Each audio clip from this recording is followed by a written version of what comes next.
SHO थे, इतना बड़ा पर्चा दी, 4 लाख रिकवर किया आपने इससे। वो 4 लाख किधर है? 3 लाख सर। वो किधर है 3 लाख? वो 4 लाख। एक मिनट सबर करो यार, तू बीच में मत बोलो। वो 3 लाख किधर है? थाने में होगा सर। थाने में किधर है जी? थाने में 1 साल से थाने में पड़ा हुआ। SHO suspend.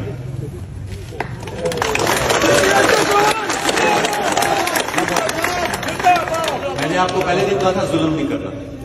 ये आपने जुल्म किया हुआ है, ये जुल्म किया हुआ है। ये माँ अपने बच्चे को मूंगफली चोरी के बाद पिस्टल डाल दिया तुमने यार।